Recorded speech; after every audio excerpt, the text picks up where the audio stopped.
दिव्य आत्माओं से, पितरों से, बिछड़े हुए परिजनों से, देवी देवताओं से, इष्ट देवों से वार्तालाप करने में सबसे बड़ी रुकावट है अहंकार।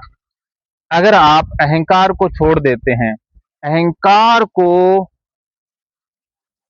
बाय बाय कह देते हैं, तो आप दिव्य ऊर्जाओं से जुड़ पाएंगे। बहुत से आते हैं मुझसे कहते हैं कि सर हम पितरों से बात करना चाहते हैं, बिछड़े हुए परिजनों से बात करना चाहते हैं, इष्ट देव, कुलगुरु, कुल देवता, जितनी भी दिव्य चेतनाएं हैं उनसे बात करना चाहते हैं, लेकिन बात हो नहीं पा रही है। तो इसमें सबसे बड़ी रुकावट है अहंकार कि मुझे पता है कि कैसे बातचीत होगी, क्या होगा, मैं सब कुछ जानता हूँ। जैसे ही हमें लगता है कि मैं सब कुछ जानता हूँ, मुझे सब कुछ पता है, तो हमारी वाइब्रेशन फ्रिक्वेंसी लो हो जाती है। उसी समय हमारी वाइब्रेशन निम्न स्तर पर आ जाती है, अर्थात हम बड़े हो जाते हैं।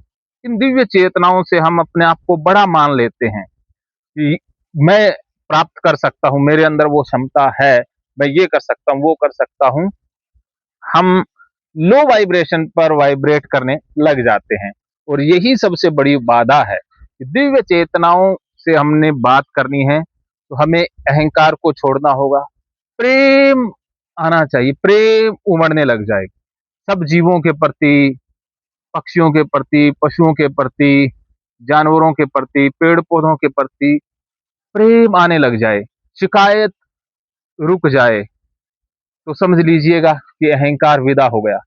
और जब मन में तुलना चल रही है कि मैं तो पहुंच रहा हूं कहीं, बाकी अटके हुए हैं, ये बात करुणावश आ सकती है, लेकिन वो आशय अलग होता है, भाव अलग होता है कि बाकी लोग दलदल में फंसे हुए हैं, मैं तो बहुत बेहतरीन इंसान हूं, मैं तो ये कर सकता हूं, वो कर सकता हूं।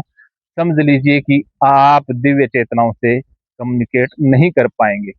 दिव्य चेतनाओं से कम्युनिकेट, वार्तालाप वही कर सकता है जिसके अंदर से अहंकार विदा हो गया, जो प्रेम ही हो गया।